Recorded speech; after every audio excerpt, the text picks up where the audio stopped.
Hello aspirant, good morning. आप सभी का हमारे ईटी एकेडमी के प्लेटफॉर्म पे स्वागत है।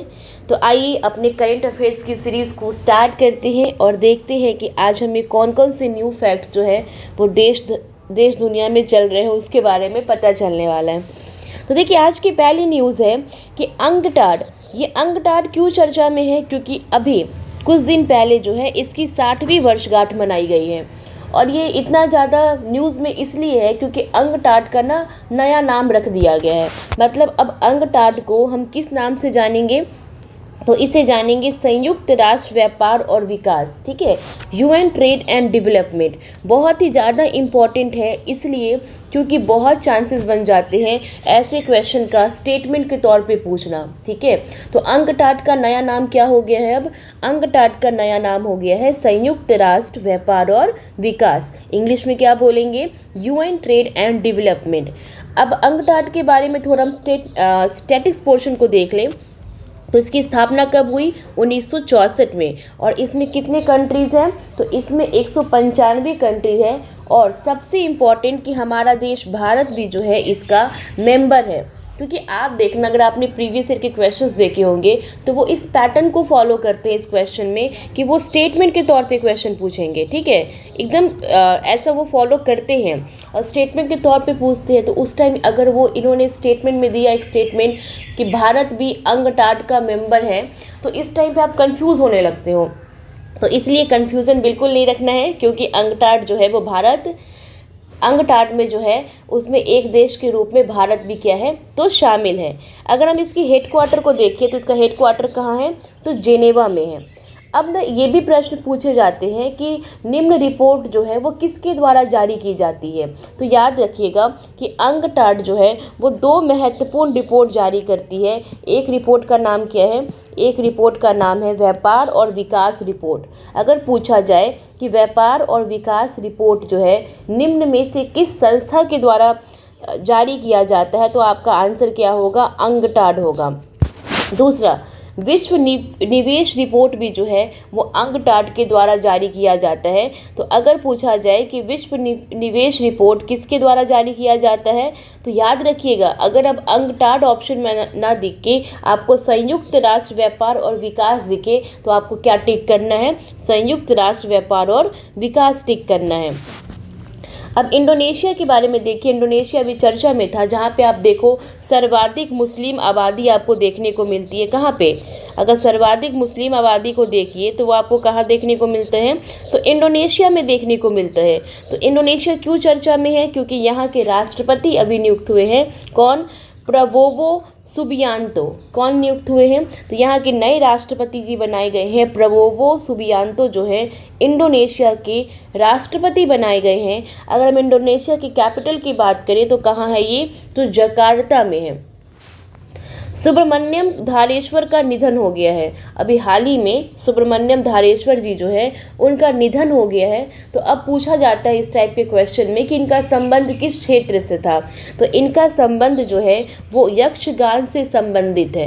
अब प्रश्न इससे रिलेट करके ये भी पूछ सकते हैं कि यक्षगान जो है ये कहाँ का संगीत और नृत्य है। तो याद रखना है कहाँ का है ये? तो कर्नाटक का है। कहाँ का है? कर्नाटक का है। अगली न्यूज़ है कि 26वें विश्व ऊर्जा कांग्रेस का आयोजन कहाँ किया गया है? तो 26वें विश्व ऊर्जा कांग्रेस का आयोजन कहाँ पे हो रहा है? तो नीदरलैंड में हो रहा है। अगली न्यूज़ है, बहुत ही इम्पॉर्टेंट है, ये एग्ज़ाम में आने के बहुत चांसेस है इस बार, क्योंकि पहला है ये। तो भारत की पहली बहुउद्देशीय हरित हाइड्रोजन पायलट परियोजना कहाँ पे शुरू किया गया है? तो हिमाचल प्रदेश में शुरू किया गया है। वापस से इसको देखिए, क्योंकि मेरा हमेशा से एक ही मोटो रहता है कि मैं आपको जो भी पढ़ाऊँ वो आपको क्लास में ही याद करवा दूँ, ताकि आप जो अगर 7 मिनट 10 मिनट भी यहाँ पे दे रहे हो तो वो आपका पूरा तरीके से यूटिलाइज हो। तो भारत की पहली बहुउद्देशीय हरित हाइड्रोजन पायलट परियोजना कहाँ शुरू की गई? तो हिमाचल प्रदेश में। अगर हम इस प्रोजेक्ट के बारे में थोड़ा सा देख लें तो आप पाओगे कि राष्ट्रीय ग्रीन हाइड्रोजन मिशन की घोषणा कब हुई थी? तो अगस्त 2021 में हुआ था। कब हुआ था?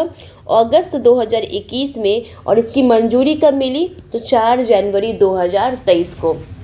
किस मंत्रालय ने? नवीन और नवीकरणीय मंत्रालय के द्वारा राष्ट्रीय ग्रीन हाइड्रोजन मिशन को मंजूरी दिया गया था। कब? 4 जनवरी 2023 को। अब देखिए, एक जल विद्युत परियोजना काफ़ी चर्चा में है जिसका नाम है किरू जल विद्युत परियोजना। तो ये जो किरू जल विद्युत परियोजना है ना, ये कहाँ पे है? तो ये जम्मू और कश्मीर में है। कहाँ पे है? जम्मू और कश्मीर में है।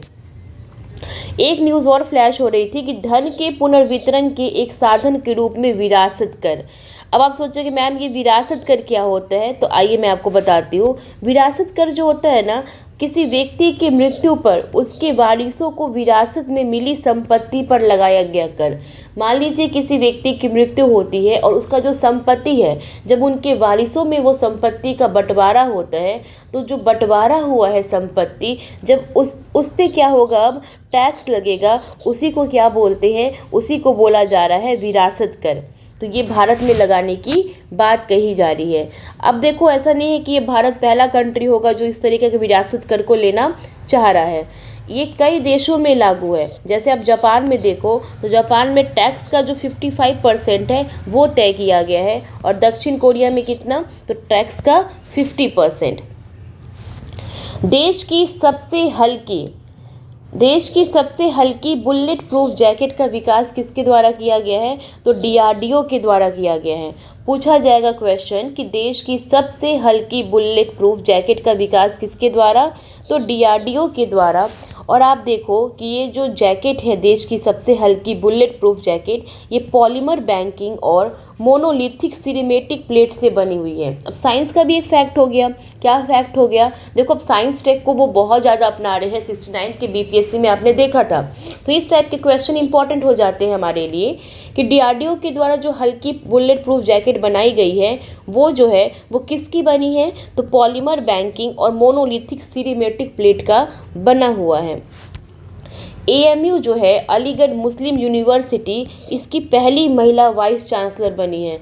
अब आप देखो, इस यूनिवर्सिटी में पहली बार कोई महिला को वाइस चांसलर बनाया गया है, तो ये अपने आप में क्या हो जाता है? तो महत्वपूर्ण हो जाता है। हमें इसी तरीके से ना महत्वपूर्ण करंट अफेयर्स को क्या करना है?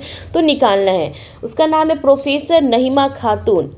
अगर हम एएमयू की बात कर ले, तो इसकी स्थापना 1920 में हुई थी सर सैयद अहमद खां के द्वारा। तो कौन बनाई गई है एएमयू की पहली महिला वाइस चांसलर? प्रोफेसर नहीमा खातून। अब देखिए, संबंधों को बढ़ावा देने के लिए, ठीक है, आपस में सांस्कृतिक आदान प्रदान करने के लिए, बहुत सारे अच्छी चीज़ों को क्या इनिशिएट करने के लिए इस टाइप के कदम को उठाए जाते हैं। तो कुवैती रेडियो जो है वो क्या कर रही है? कुवैत जो है वो हर रविवार को रात 8:30 से 9 बजे तक हिंदी भाषा में रेडियो कार्यक्रम प्रसारित करेगी। तो पूछा जा सकता है क्वेश्चन कि हाल ही में किस देश के रेडियो के द्वारा रविवार को रात 8:30 से 9 बजे तक हिंदी भाषा में रेडियो कार्यक्रम प्रसारित होगा? तो आंसर क्या हो जाएगा? Kuwaiti radio. तो उम्मीद है कि आपको ये सेशन पसंद आया होगा, ठीक है। और बिल्कुल भी आप लोग जो बोलते हो ना कि और करंट अफेयर्स को बढ़ाया जाए, मैं जानबूझ के नहीं बढ़ाती हूँ। हम थोड़ा ही करेंगे लेकिन डेली करेंगे, बस संडे को छोड़ के, क्योंकि संडे को एक दिन मुझे भी रेस्ट चाहिए होता है।